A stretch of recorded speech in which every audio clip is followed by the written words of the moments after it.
vais aborder deux questions. En fait, la première, c'est que peuvent apporter les technologies émergentes en communication.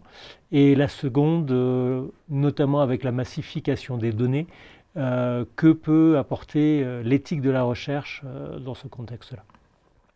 Donc sur la première question, en termes de technologies dites émergentes comme l'intelligence artificielle ou la réalité augmentée, alors en fait, elles peuvent paraître émergentes, mais ce sont quand même des technologies qui sont relativement anciennes. L'intelligence artificielle existait déjà il y a 30 ans, si ce n'est que la grosse différence est, en lien d'ailleurs avec la seconde question, c'est la massification des données. Et c'est ça qui rend l'intelligence artificielle performante, sachant que l'intelligence artificielle n'est intelligente que de nom. Puisque en fin de compte, qu'est-ce que c'est qu'un outil d'intelligence artificielle? C'est une super encyclopédie qui utilise des données partout et qui va essayer à partir de ces données de trouver celle qui répond le mieux à une question. Donc, ce qu'il faut savoir, c'est qu'avec ces nouveaux éléments et par rapport à la communication, ce sont avant tout des outils qui peuvent être utilisés pour faciliter le travail. Il y a 50 ans, pour fabriquer une voiture, il y avait beaucoup d'hommes qui travaillaient. Aujourd'hui, il n'y a quasiment plus que des robots. Eh bien, l'intelligence artificielle, c'est un tout petit peu la même chose dans d'autres domaines aujourd'hui. Et par exemple, là, je suis en train de parler, je parle en français, et il n'est pas impossible que, pour faciliter le travail, eh bien, il y a un outil d'intelligence artificielle qui retrouve les paroles que je dis et par derrière qui va les traduire en espagnol. Ça va faciliter les choses. Il y a 10 ans, il fallait que ce soit des hommes qui écrivent en entendant, qui après traduisent. Ça prenait beaucoup plus de temps, ça coûtait beaucoup plus cher et c'est en ça que c'est un outil. Quand on veut fabriquer de la même façon une photographie, une fausse photographie par intelligence artificielle d'une personne, eh bien cela ne fonctionne que si cette personne a énormément de photos qui sont récupérables.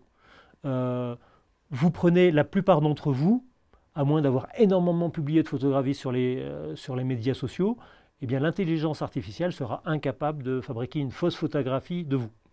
Voilà. Donc c'est des outils d'une manière générale qui vont pouvoir permettre d'aller plus vite pour des choses qui ont déjà été faites et des choses qui sont déjà connues. Par contre, quand on veut inventer quelque chose de vraiment nouveau, que ce soit en art, que ce soit en invention ou en recherche, là l'intelligence artificielle, elle ne produit que des choses qui existent déjà et donc rien de nouveau. Autre technologie émergente pour la communication qui peut être intéressante, la réalité augmentée. Alors c'est très intéressant pour moi, de mon point de vue, sur un volet de la communication qui est la médiation, parce que par exemple quand on fait une visite de musée, quand on fait une visite de ville, on aimerait avoir des informations, on ne les a pas forcément, et grâce à des outils de réalité augmentée, eh bien, par exemple, on prend son téléphone, on va photographier un monument et on va pouvoir avoir des informations instantanément sur ce monument et peut-être en superposition par rapport à ce monument. Donc là encore, c'est un outil qui permet de faire des choses qui facilitent, c'est un outil facilitateur de communication par certains côtés. En revenant sur la communication, sur l'intelligence artificielle et par rapport à la seconde question en termes d'éthique, c'est là où la recherche et les chercheurs notamment ont grand rôle à jouer, notamment dans le cadre de la fiabilité des informations.